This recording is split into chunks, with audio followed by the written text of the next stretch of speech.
Isang mapagpalang araw po sa ating lahat. Muli ako si Emmanuel o Alejandre. Ito ang aking daily devotion ngayong January 2. And for today, we will be going back to our topic of the characters in the Bible. And isa po itong continuation ng character natin kahapon. It's still talking about God. Now, who is God? Marami po kasing answers sa tanong na yan. And isa sa mga pinaka-focus natin for today is that God is love. In the Bible, God is not only revealed through human characters, but first and foremost as the main character of Scripture. From the opening chapters of Genesis to the coming of Christ, God shows himself as personal, loving, and deeply relational. Even when people sin and run away, God is the one who comes looking. He speaks, listens, forgives, and chooses to dwell with his people. In the Bible, this reveals a God who lovingly initiates relationship by grace alone, not because humans seek him, but because he first seeks them. Sabi nga po sa 1 John chapter 4 verse 8, whoever does not love does not know God, because God is love. Now, God's love is the essence of the Trinity. Malalaman po natin na karamihan ng mga tao hindi alam kung ano yung pagmamahal ng Panginoon. Maaring nararamdaman nila pero hindi sila aware na pagmamahal pala yun talaga ng Panginoon. But we have to realize and we have to be aware that makikita mo na doon pa lang sa Holy Trinity na grabe talaga yung pagmamahal ng Panginoon para sa atin. Isipin mo, one God with three persona. Tatlong persona na yon.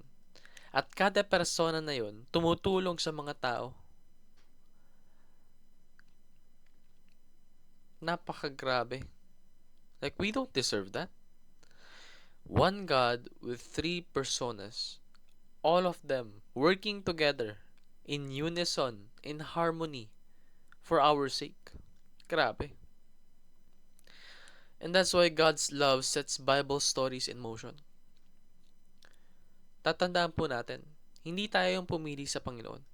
Yung Panginoon yung pumili sa atin. And kung hindi niya tayo pinili, malamang sa malamang walang mangyayaring mirakulo sa buhay natin. Malamang sa malamang yung blessings ng Panginoon hindi makakaabot sa atin. Kaya tayo binibiyayaan ng Panginoon dahil pinili niya tayo. At kaya niya tayo pinili dahil mahal niya tayo. At kung wala yung pagmamahal na yun, we are basically doomed. And isa pa, actually baka nga ito yung isa sa mga pinaka-importanting depictions ng pagmamahal ng Panginoon. God's love explains Jesus' sacrifice. Kasi hindi mo talaga mahihinuha, no? Yung Panginoon, yung Diyos, inialay yung kanyang sariling anak para iligtas yung mga taong sumuway sa kanya. Imagine, say for example, no? Isa kang judge. Ngayon, bilang judge, trabaho mo na husgahan yung mga tao sa kanilang mga kasalanang ginawa. Then, all of a sudden, napagdesisyonan mo na imbes na hatulan sila ng karampatang parusa, sinakripisyo mo yung sarili mong buhay, yung sarili mong anak, para mapawalang sala lahat ng kasalanan ng mga dapat na hatulan mo. They don't deserve that. If we're talking about justice, they actually deserve to be punished, to face the consequences of their actions. Pero dahil sa pagmamahal mo, hindi mo ginawa yun. Hindi mo sila pinarusahan. Bagkus, pinarusahan mo pa yung sarili mong anak sa kapakanan nila.